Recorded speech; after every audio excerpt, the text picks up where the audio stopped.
الله الرحمن الرحيم السلام عليكم ورحمة الله تعالى وبركاته كلانتي وعن ونكسن داوديال halkaad naga daawanaysaan waa Soomaali Banaadir TV qodobada wararka aad ku daawan doontaan waxaa ka mid noqonaya laftigareen oo la kulmay wafdi ka socda dowladda Soomaaliya shir looga hadlayay amniga oo lagu qabtay maxaas Sheekh Shaakir oo kulamo ka wada Dhuusamareeb dowladda federaalka Soomaaliya iyo UNESCO oo heshiis kala saxiixday waxaa kaloo aad ku daawan doontaan dowladda federaalka Itoobiya oo kula siisay farmaajo iyo Muuse Bixi xeer oo qaabilay wafdi ka socda qaramada midoobay Suudaan oo ku dhawaaqday wareejinta Umar Xasan al-Bashir iyo golaha wasiirada galmudug oo ka hadlay 5 qodobadaas iyo qodobo kale ayaad ku daawan doontaan inta uu socdo barnaamijkeena haddii ay tahay markii ugu horeysay fadlan subscribe si aad u hesho barnaamijyada halkan aan soo gelino wixii ra'yi iyo fariimo hoos noogu reeba intaasna waxay ayaan qodobada warka ugu doorkoonaa iminkan ku soo dhawaada isagoo fiirsana wafdi ka socda guddiga madaxa bannaan ee doorashooyinka qaranka oo hogaaminayo gudoomiye ku-xigeenka guddiga Aadan Cabdinaasir iyo komishineer Xuseen Cabdi Aadan ayaa magaalada Beledweyne kula kulmay madaxweynaha dowlad goboleedka Koonfur Galbeed Cabdicasiis Xasan Maxamed Laftigreen madaxweyne Cabdicasiis ayaa wafdiga ku soo dhaweeyay aqalka madaxtooyada Koonfur Galbeed ee Soomaaliya isagoo bogaadiyay howlaha guddiga ee deegaanada Koonfur Galbeed Soomaaliya xubnaha guddiga ayaa sharaxaad ka bixiyay howlaha u diyaargarowga doorashooyinka fudud ee lagu socdo iyo doorka laga rabo dowlad goboleedka Koonfur Galbeed Soomaaliya xubnaha wafdiga ayaa inta ay ku sugan yihiin Beledweyne waxaa la filayaa inay la kulmaan madaxda ka tirsan Koonfur Galbeed iyaga oo ka hadlaya arrimaha doorashooyinka dhinaca kale madaxweynaha galmudug garabka Ahlusunna Sheekh Maxamed Shaakir Cali Xasan ayaa caawa kiiskii Dhuusamareeb ku qaabilay qeybaha kala duwan ee dhalinyarada degmada Gurceel oo isugu jira bahda dhalinyarada iyo bahda ciyaaraha waxaa sidoo kale kulan qayb ka ahaa ganacsato iyo abaano war laga soo saaray xafiiska Sheekh Shaakir ayaa kulanka lagu sheegay inuu ahaa hambalyo iyo soo dhaweyn ku socotay madaxweynaha galmudug garabka Ahlusunna Sheekh Shaakir oo dhalinyaradu la sheegay inay ka sideen bulshada ku nool degmada Gurceel Sheekh Shaakir ayaa si diiran u gudoomay dhalinyarada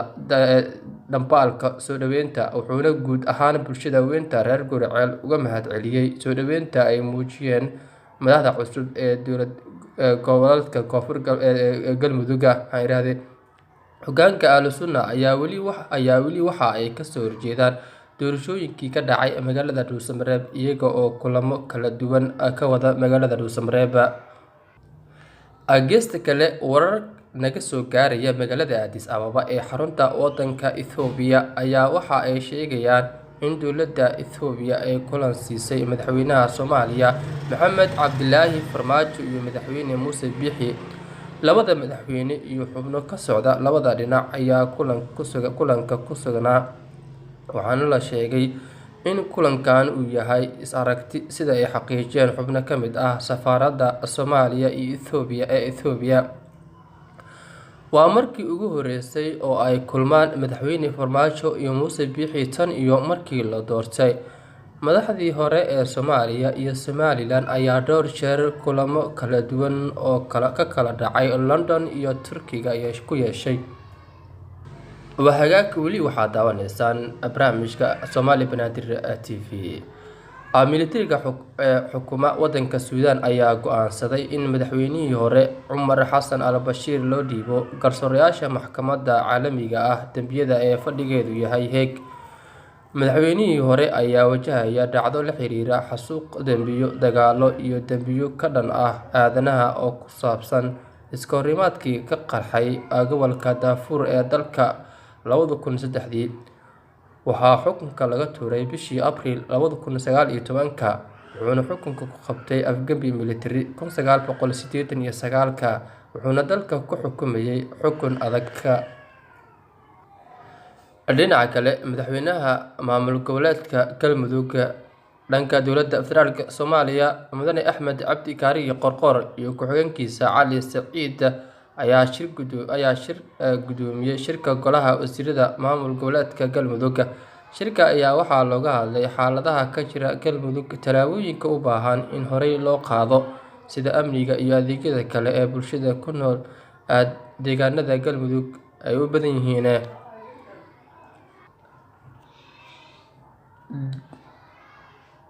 dhinaca kale. Kadib kulan looga hadlay horumarinta wada shaqeynta Soomaaliya iyo UNESCO oo ka dhacay Muqdisho ayaa wasiirka waxbarashada Cabdulaahi Goodax Bare oo qayb ka ahaa shirka iyo agaasimaha guud ee UNESCO waxay kala saxiixdeen heshiis Soomaaliya iyo UNESCO isaga oo kaashanaya horumarinta waxbarashada iyadoo loo adeegsanayo tiknoolajiyadda casriga ah. Wasiirka wasaaradda waxbarashada ayaa munaasabadda saxiixa heshiiska ka sheegay in Soomaaliya ay aaminsan tahay in dhaqanku qayb ka yahay sooyaalka bulshada iyo jiritaankeeda, isla markaasna muhiim u yahay horumarka iyo higsiga mustaqbalka, isagoo intaa raaciyay in Soomaaliya u taagan tahay xoojinta xiriirka iyo wada shaqeynta kala dhexeysa UNESCO. Soomaaliya ayaa UNESCO xubin ka ahayd laga soo bilaabo 1960-ka. Geesta kale, degmada Maxaas ee gobolka Hiiraan waxaa kulan ku yeeshay saraakiil ka tirsan ciidamada AMISOM ee ku sugan degmadaasi iyo mas'uuliyiinta maamulka degmada. Kulanka ayaa waxaa looga hadlay adkeynta ammaanka guud iyo sidii ay si wadajir ah uga wada qayb qaadan lahaayeen ciidamada AMISOM iyo kuwa Hirshabelle, sida uu sheegay gudoomiyaha degmada Maxaas Cabdi Muumin Cilmi. Saraakiisha ammaanka degmada Maxaas ayaa ka wada hadalnay adkeynta ammaanka guud maadaama ay soo dhowdahay dhismaha golaha deegaanka degmada Maxaas, waxayna si wadajir ah u qaateen soo jeedinta, ayuu yiri gudoomiyaha. Sidoo kale, shacabka ku nool degmada Maxaas ee mas'uulka uu ka yahay ayuu ugu baaqay in ay ku dadaalaan amniga iyo horumarka si guul loo gaaro. Degmada Maxaas ee gobolka Hiiraan ayaa waxa ay ka mid tahay degmooyinka ugu amniga wanaagsan gobolkaasi, waxaana gacanta ku haya ciidamada AMISOM, gaar ahaan kuwa Itoobiya iyo kuwa maamulka Hirshabelle. Dhinaca kale, Ra'iisul Wasaaraha Xukuumadda Federaalka Soomaaliya Mudane Xasan Cali Kheyre ayaa xafiiskiisa kula kulmay agaasimaha guud ee Hay'adda Qaramada Midoobay u qaabilsan waxbarashada, dhaqanka iyo sayniska oo booqasho ku timid magaalada Muqdisho. Kadib kulanka oo looga hadlay horumarinta wada shaqeynta Soomaaliya iyo UNESCO ayaa wasiirka waxbarashada Cabdulaahi Goodax Bare oo qayb ka ahaa shirka iyo agaasimaha UNESCO waxa ay kala saxiixdeen heshiis Soomaaliya iyo UNESCO isaga ay kaashanayaan horumarinta waxbarashada iyadoo loo adeegsanayo tiknoolajiyadda casriga ah. Hagaag daawadayaal, intaa ayaan ku soo afmeeraynaa barnaamij caynkan oo kale. Intaynu dib ugu kulmi doono waxaan idinka tegayaa sidaas iyo ammaano Allah. Haddii ay tahay markii ugu horeysay, fadlan subscribe si aad u hesho barnaamijyada halkaan aan soo dhigno.